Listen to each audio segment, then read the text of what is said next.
नमस्कार, ये है 10 की दहाड़। मैं हूं स्नेहलता शुक्ला। बुलेटिन की शुरुआत करेंगे जहां नए संसद भवन के उद्घाटन से सियासत गर्मा गई है। आपको बताएं, टीएमसी और आम आदमी पार्टी उद्घाटन में शामिल नहीं होंगे, ये खबर मिल रही है। कांग्रेस भी संसद भवन के उद्घाटन में शामिल नहीं होगी। सूत्रों के हवाले से इस वक्त की बड़ी खबर, कई विपक्षी दल भी नए संसद भवन के उद्घाटन का बहिष्कार कर सकते हैं, बायकॉट कर सकते हैं। कांग्रेस, आप, टीएमसी ने उद्घाटन को लेकर के ये सवाल उठाए हैं। कांग्रेस ने राष्ट्रपति से नए संसद भवन के उद्घाटन की मांग की है। 28 मई को पीएम मोदी पर नए संसद भवन उद्घाटन करेंगे, ये खबर सामने आती है। उसके बाद सियासत की जानकारी हम आपको दें, किस तरीके से सियासत गरमा गई है। यहाँ कई विपक्षी दल संसद के उद्घाटन से दूरी बनाते नजर आ रहे हैं और इस बात का उन्होंने संदेश दिया है, संकेत दिया है। नई संसद के उद्घाटन समारोह से दूरी क्यों, सवाल बनता है। इसके देखिए पॉइंट्स ये हैं कि संसद भवन के उद्घाटन को लेकर के सियासत जारी है। टीएमसी हो गई, आम आदमी पार्टी हो गई, इन्होंने समारोह से दूरी बनाई है। इसके अलावा लेफ्ट पार्टीज ने भी संसद भवन के उद्घाटन कार्यक्रम से दूरी बनाई है। कांग्रेस भी नई संसद भवन के उद्घाटन का बायकॉट कर सकती है, ये भी खबर मिल रही है। राहुल गांधी पहले ही नई संसद के उद्घाटन पर सवाल उठा चुके हैं। राहुल गांधी ने पीएम मोदी की जगह राष्ट्रपति के हाथों उद्घाटन की मांग रखी है। आपको बताएं, 28 मई को प्रधानमंत्री नरेंद्र मोदी के हाथों नई संसद भवन का उद्घाटन होना है, इस पर भी सवाल है। तो कुल मिलाकर के बायकॉट की खबर मिल रही है विपक्षी दलों की ओर से, लेफ्ट की ओर से, कि आखिरकार नए संसद भवन का जब इनॉग्रेशन होगा, भव्य उद्घाटन होगा, तो उनकी मौजूदगी नहीं रहेगी। और कल ही आपको बताया कि किस तरीके से इन्विटेशन लेटर छप चुका है, ये आमंत्रण पत्र छप चुका है, लेकिन अब आमंत्रित लोगों की सूची में आने के बावजूद भी ना आने वालों के नाम का जिक्र हो रहा है। आइए सीधा रुख करते हैं, हमारे सहयोगी अविनाश तिवारी का फोन लाइन पर मौजूद है। अविनाश, किस तरीके से माना जाए ये पुख्ता खबर है, कौन कौन नहीं आ रहा है और क्यों नहीं आ रहा है, इस पर जानकारी। देखिए, अगर बात करें तो जिस तरीके से कई सारी पार्टियों ने ऐलान कर दिया है कि वो नए संसद भवन के उद्घाटन समारोह में शिरकत नहीं करेंगी। जिन पार्टियों ने अभी तक ऐलान किया है उनमें बिहार की आरजेडी है, दिल्ली की आम आदमी पार्टी है। इसके अलावा अगर बात करें तो बंगाल में जो सत्तारूढ़ दल है टीएमसी, उसने भी ऐलान किया, और सीपीआई ने भी ऐलान कर दिया है कि वो नए संसद भवन के उद्घाटन में नहीं शामिल होंगे। और जानकारी ये भी मिल रही है कि कांग्रेस भी कुछ देर में ऐलान कर देगी कि वो नए संसद भवन के उद्घाटन में नहीं शामिल होगी, क्योंकि सबकी एक ही मांग है कि राष्ट्रपति इस पूरे कार्यक्रम का उद्घाटन करके, क्योंकि राष्ट्रपति लोकतंत्र में सर्वोच्च होता है, इसलिए लिहाजा राष्ट्रपति इस पूरे जो उद्घाटन समारोह है उसमें शिरकत करें, उद्घाटन करें। तो राहुल गांधी ने सबसे पहले ये मांग उठाई कि राहुल गांधी ने सबसे पहले कहा कि राष्ट्रपति के द्वारा नए संसद भवन का उद्घाटन होना चाहिए। इसके बाद तमाम सारे दल उनके साथ अब आ गए हैं और विपक्षी ये कोशिश है कि सभी विपक्षी दल इस नए संसद भवन के उद्घाटन का बहिष्कार करें, जिससे कि एक विपक्षी एकजुटता की संदेश दिया जाए। जो विपक्षी दल है उनका यही कहना है कि जो नया संसद भवन है पूरी तरीके से प्रधानमंत्री नरेंद्र मोदी की महत्वाकांक्षा का प्रतीक है और वो आज इतने ज्यादा आत्ममुग्ध है कि वो खुद जो है उद्घाटन से लेकर के शिलान्यास तक सब कुछ खुद कर रहे हैं, जबकि राष्ट्रपति को आमंत्रित नहीं किया गया, ऐसा आरोप लगाया जा रहा है। हालांकि और निमंत्रण पत्र की अगर बात करें तो अब बंटने शुरू हो गए हैं, कई सारे दलों के पास निमंत्रण पत्र पहुंच रहे हैं और उसके बाद कई सारे दलों की जो है बयान भी सामने आया जिसमें वो न शामिल होने को लेकर के बयान दे रहे हैं। अच्छा, लेकिन देखा कम ही देखा गया विनाश की बीजेपी या फिर सत्ता दल की बात करें, अपने फैसलों से पीछे हटे, ऐसा कम ही होता है। लेकिन ये एक फॉर्मेलिटी है, किस तरीके की इनसाइड इनपुट है। आखिरकार सत्ता पक्ष के लोग अगर ये बायकॉट करते हैं तो क्या मन बना सकते हैं। इसकी अगर बात करें तो जो विपक्षी दल बाइकआउट कर रहे हैं उनके बाइकआउट करने से सत्ता पक्ष को कोई असर नहीं पड़ने वाला। सत्ता पक्ष जिस तरीके से अगर बात करें तो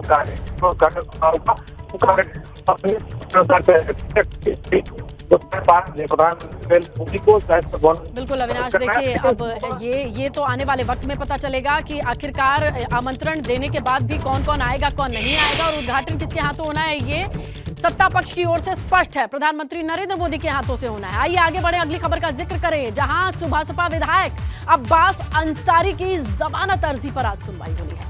भ्रष्टाचार निवारण कोर्ट में जमानत अर्जी पर सुनवाई होगी। अब्बास के अधिकारियों और गवाहों की हत्या की साजिश रचने का उनका आरोप है। चित्रकूट जेल में बंद रहने के दौरान अधिकारियों से मिली भगत का भी आरोप है और इन दोनों मामलों को लेकर के आज सुनवाई होनी है। क्या क्या दलीलें दी जा सकती हैं, क्या क्या मामले की पैरवी की जा सकती है, समझेंगे हमारे सहयोगी विवेक त्रिपाठी इस वक्त फोन लाइन पर मौजूद है। विवेक, कौन कौन सा मामला है जिसे लेकर के आज का दिन अहम है अब्बास को लेकर के? देखिए, अब्बास अंसारी जब चित्रकूट जेल में बंद थे तब वहां पर उनकी पत्नी निखत बानो से मुलाकातें होती थी, लगातार मुलाकातें होती थी और बिना पर्ची के मुलाकातें होती थी। यानी जो प्रोसीजर होता है जेल मैनुअल के हिसाब से जिस तरह से मुलाकात की जानी होती है, उस प्रोसीजर को फॉलो नहीं किया गया, किसी भी नियम को फॉलो नहीं किया गया।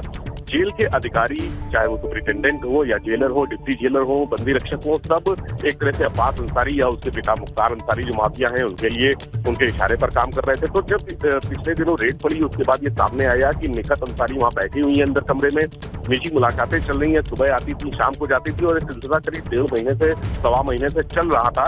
उसके बाद निखत की गिरफ्तारी हुई थी और अब्बास और निखत के खिलाफ कई मुकदमे दर्ज कराए गए थे। जिसमें एक करप्शन का मुकदमा भी था जिसमें अधिकारियों को तोहफे देकर उन्होंने सुविधाएं खरीदी थी। यानी किसी को कार दी थी, किसी को नेकलेस दिया था, किसी को कुछ दिया था, किसी को मोबाइल फोन दिया था। इन सब का खुलासा होने के बाद अब्बास के खिलाफ एंटी करप्शन कोर्ट में एक मामला दर्ज हुआ था। कई और मामले भी थे, लेकिन आज जिस मामले की सुनवाई होनी है, जिसमें जमानत की अर्जी लगाई है उन्होंने, वो करप्शन के मामले की है। तो इस मामले में आज सुनवाई होगी। लखनऊ की जो एंटी करप्शन कोर्ट है वहां पर सुनवाई होगी। हालांकि इसके पहले भी 2 सुनवाई हो चुकी है और दोनों में अब्बास अंसारी ने जमानत का प्रबल अनुरोध किया था कि उनको जमानत दी जाए। उनके वकीलों ने तमाम तर्क रखे थे और ये कहा था कि ये फर्जी केस है, ये बनाया हुआ केस है। और निखत अंसारी आई थी, लेकिन उनके पास से जो असलहे बरामद किए गए, क्योंकि उनको पुलिस ने दिखाया था कि वो अधिकारियों की हत्या करके अपनी पत्नी के माध्यम से और जो पत्नी का ड्राइवर जेल के बाहर है उसके माध्यम से साजिश रच रहे थे, मर्डर करके अधिकारियों का। और वहाँ जो जेल के कर्मी है उनका वहां से भागने की प्लानिंग तैयार करने की बात कही गई थी। तो उनके वकीलों ने तर्क रखा, हालांकि अदालत बिल्कुल विवेक, अब आज का दिन अहम रहने वाला है कि किस तरीके से जमानत अर्जी पर राहत मिलने वाली है या मुसीबत बरकरार रहेगी, ये देखना होगा। शुक्रिया विवेक जानकारी के लिए। आइए आगे बढ़े, बात करें प्रयागराज से आई खबर की। प्रयागराज के उमेश पाल शूटआउट केस से जुड़ी खबर मिल रही है। सीजीएम कोर्ट में आज दाखिल की जा सकती है चार्जशीट। मनगंज थाना पुलिस आज चार्जशीट दाखिल कर सकती है। उमेश पाल और 2 सरकारी गनर की हत्या को 3 महीने पूरे। 24 फरवरी 2023 को उमेश पाल और 2 सरकारी गनर की हत्या हुई थी। मामले में शाइस्ता परवीन, गुड्डू मुस्लिम, साबिर अरमान फरार चल रहे हैं। मामले में 4 आरोपी एनकाउंटर में ढेर हो चुके हैं, लेकिन अब किस तरीके से पैरवी की जा रही है, क्या चहल पहल है और चार्जशीट को लेकर के क्या जानकारी है, समझेंगे हमारे सहयोगी मोहम्मद मोइन से फोन लाइन पर मौजूद है। मोइन, बताएं चार्जशीट को लेकर के कैसी जानकारी है? देखिए, उमेश पाल और उनके 2 सरकारी गनर की हत्या का आज 3 महीना पूरा हो गया है। 24 फरवरी को उमेश पाल और दोनों सरकारी गनर की हत्या उमेश पाल के घर के बाहर की गई थी। और नियम यह है कि जब केस में पहली गिरफ्तारी होती है उसके 90 दिनों के अंदर चार्जशीट दाखिल करनी होती है। तो 24 फरवरी को उमेश पाल और गनर की हत्या हुई थी और 27 फरवरी को यानी 3 दिन के बाद जो है प्रयागराज का जो इलाहाबाद सेंट्रल यूनिवर्सिटी है उसके मुस्लिम बोर्डिंग हॉस्टल से सदाकत नाम के आरोपी की गिरफ्तारी हुई थी। यानी प्रयागराज पुलिस को पहली चार्जशीट 27 मई से पहले दाखिल करनी है। बहुत संभावना इस बात की है कि आज ही पुलिस जो है वो अपनी चार्जशीट दाखिल कर सकती है। हालांकि जो विवेचक है, विवेचक ने चार्जशीट की कॉपी जो एसीपी है जो है उनके दफ्तर में पहुंचा दी है और बहुत मुमकिन है कि आज एसीपी दफ्तर से चार्जशीट की कॉपी रिकमेंडेशन के साथ जो है वो सीजीएम कोर्ट में दाखिल कर दी जाएगी। तो ये पहली चार्जशीट होगी, क्योंकि अभी कई आरोपी इस पूरे मामले में फरार हैं। अभी कई लोगों का, शाइस्ता परवीन समेत जो 3 शूटर्स हैं 5-5 लाख रुपए की इनामी, वो फरार है। तो उनकी जो चार्जशीट होगी वो सप्लीमेंट्री के तौर पर बाद में दाखिल की जाएगी। तो मुमकिन है कि आज चार्जशीट जो है वो पहली दाखिल कर दी जाएगी और उसका जो बाकी हिस्सा है वो बाद में कभी दाखिल किया जाएगा, क्योंकि इस पूरे मामले में जो पुलिस की विवेचना है, विवेचना अभी जारी रहेगी। क्योंकि 5-5 लाख रुपए के 3 इनामी शूटर्स अभी फरार है। अतीक अहमद की पत्नी शाइस्ता परवीन। बिल्कुल मोइन, ये अहम बात है कि 90 दिन के भीतर चार्जशीट दाखिल हो जानी चाहिए। उसकी मियाद भी पूरी हो रही है और इसके तहत आज एक चार्जशीट तो दाखिल हो जाएगी। और बिल्कुल सही है, विवेचना जारी रहेगी, क्योंकि अभी भी गुड्डू मुस्लिम हो, शाइस्ता परवीन हो, ये बड़े नाम फरार हैं। शुक्रिया मोइन जानकारी के लिए।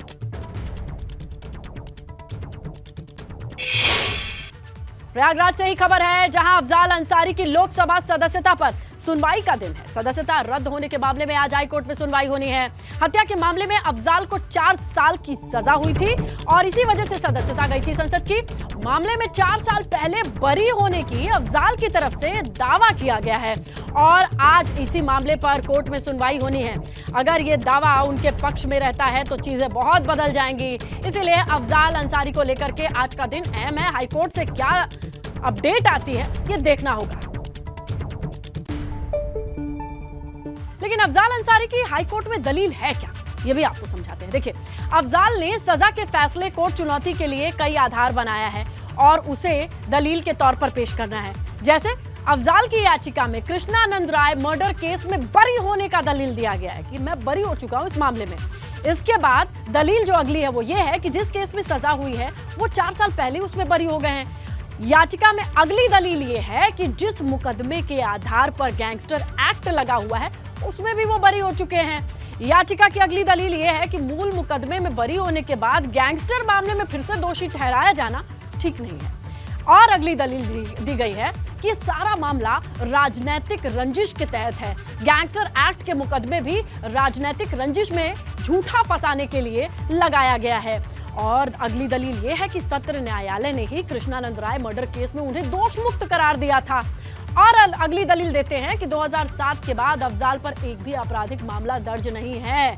और कहना यह है कि अफजाल की याचिका में केस का निपटारा होने तक सजा पर रोक लगाई जानी चाहिए। मांग है इन दलीलों के साथ अटैच करके सामने रखी गई है।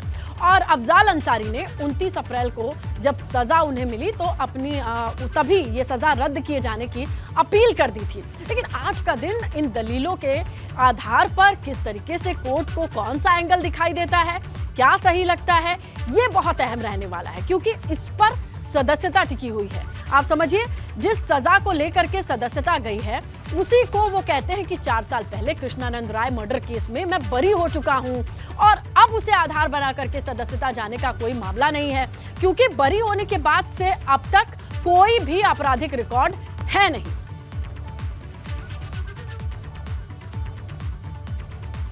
रामपुर से भी खबर है, हेट स्पीच मामले में आजम पर एमपी एमएलए कोर्ट में सुनवाई होनी है। देखिए, सजा के खिलाफ कोर्ट में आजम खान की तरफ से अपील गई थी और आजम की अपील पर एमपी एमएलए कोर्ट आज फैसला सुनाएगा।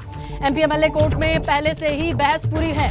लोकसभा चुनाव में भड़काऊ भाषण देने का यह मामला है और इसी मामले को लेकर के आपको बताया विधायकी गई थी आजम खान की, इसी को चैलेंज किया है। इसमें पूरी बहस हो चुकी है, दलीलें रखी जा चुकी हैं। आज फैसले का दिन है। एमपी एमएलए कोर्ट में ये बहस पूरी हो चुकी है।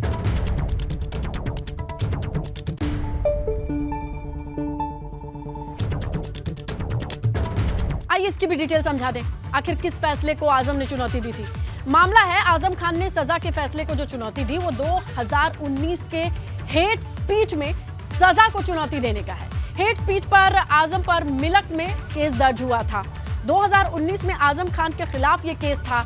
27 अक्टूबर 2022 को आजम को सजा सुनाई गई थी। आजम को इस केस में 3 साल की सजा सुनाई गई और इसी सजा की वजह से उनकी विधायकी रद्द हो गई क्योंकि 2 साल से ज्यादा सजा यानी विधायकी गई। आजम खान 10 बार के विधायक रह चुके हैं। सपा के कद्दावर नेता 2 बार सांसद भी रह चुके हैं रामपुर से, लेकिन इस मामले ने उनकी विधायकी उनसे छीन ली है और इसी को उन्होंने आज चैलेंज किया है। पूरी दलीलें हो चुकी हैं और अब ये देखना होगा एमपी एमएलए कोर्ट पूरे दलीलों के साये में, पूरे सबूतों के साये में क्या सही पाता है और जो भी फैसला होगा वो सीधे फर्क पड़ता है आजम खान की विधायकी पर, उनके विधायकी के जाने वाले फैसले पर। और देखिए, कानपुर से अपडेट है, इरफान सोलंकी की कोर्ट में आज पेशी होनी है। महाराजगंज जेल में बंद है और महाराजगंज जेल से कानपुर लाया जाएगा इरफान सोलंकी को। इरफान के 7 मामलों में कोर्ट में आज सुनवाई होनी है। आगजनी जमीन पर कब्जा, ये मामला है जिसे लेकर के आज पेशी की खबर मिल रही है। प्लॉट पर आगजनी मामले में पेशी है।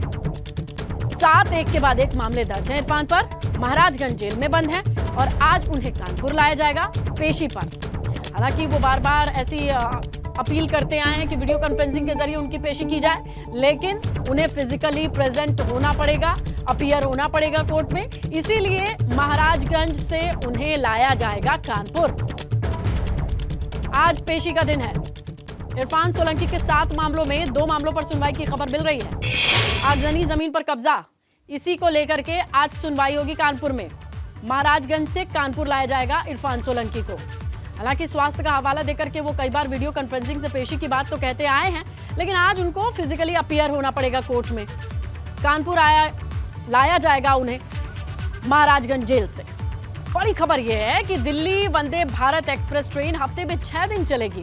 वंदे भारत एक्सप्रेस ट्रेन बुधवार को नहीं चलेगी। देहरादून से दिल्ली के बीच 5 शहरों में रुकेगी वंदे भारत। देहरादून से चलने के बाद हरिद्वार और रुड़की में रुकेगी वंदे भारत। सहारनपुर, मुजफ्फरनगर, मेरठ भी स्टॉप रहेगा वंदे भारत ट्रेन का। सुबह 7 बजे देहरादून से रवाना होगी वंदे भारत। 11:45 आनंद विहार रेलवे स्टेशन पहुंचेगी। देहरादून से चलने वाली वंदे भारत एक्सप्रेस का नया शेड्यूल जारी हो चुका है। तो देखिए, सुबह 7 बजे देहरादून से शुरू होनी है इस ट्रेन को। 11:45 पर आनंद विहार रेलवे स्टेशन पहुंचने का शेड्यूल जारी किया जा चुका है। आपको बताएं कि कल ही ट्रायल पूरा हुआ है वंदे भारत ट्रेन का। ट्रायल पूरा करने के बाद जो चीजें मेजर की गई हैं, उसी आधार पर ये रूट और टाइमिंग भी साझा की गई है, शेयर की गई है। तो ये ट्रेन 28 मई से शुरू होगी, लेकिन उससे पहले कल ट्रायल खत्म होने के बाद देखिए आज का दिन इस अपडेट के साथ 6 दिन चलेगी। 11:45 आनंद विहार रेलवे स्टेशन पहुंचना है। 7 बजे देहरादून से शुरू होना है। स्टॉपेज के बारे में भी जानकारी दे दी गई है। सहारनपुर, मुजफ्फरनगर, मेरठ।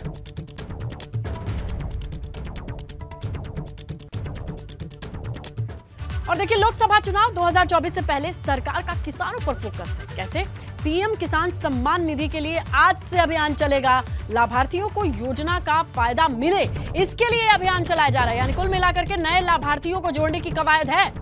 यूपी में किसान सम्मान निधि के सबसे ज्यादा लाभार्थी हैं। सीएम योगी ने वांछित या योग्य लाभार्थियों के लिए यह अभियान की शुरुआत करनी है। लाभार्थी किसान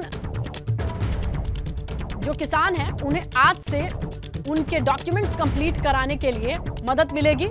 जल्द से जल्द किसानों के खाते में योजना के तहत 13वीं किश्त पहुंच जाए, इसके लिए फोकस किया जाएगा।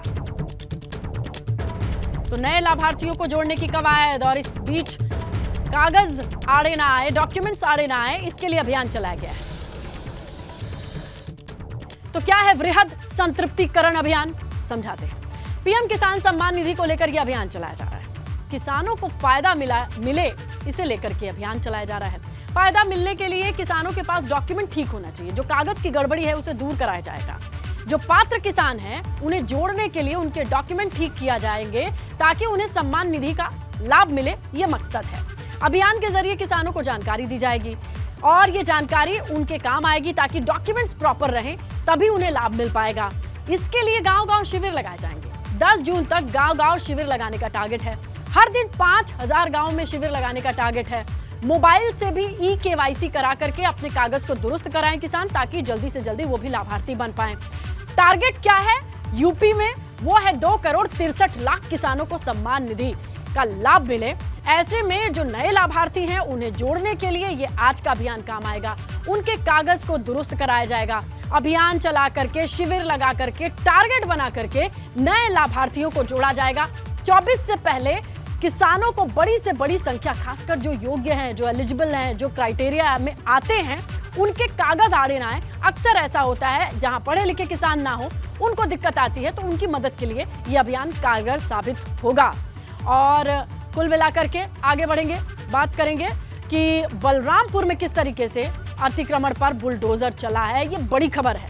बाजार में अतिक्रमण पर कार्रवाई की खबर है, जहां प्रशासन ने बुलडोजर से अवैध निर्माण को तोड़ा है। ये सब कुछ हुआ है बलरामपुर में।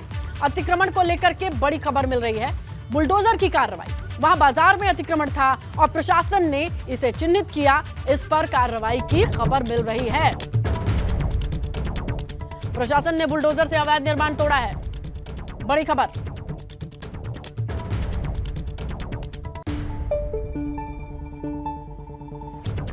अतिक्रमण पर बुलडोजर से प्रहार, बलरामपुर से बड़ी खबर।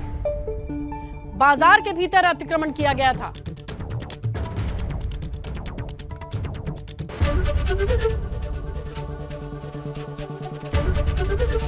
एबीपी गंगा, खबर आपकी, जुबान आपकी।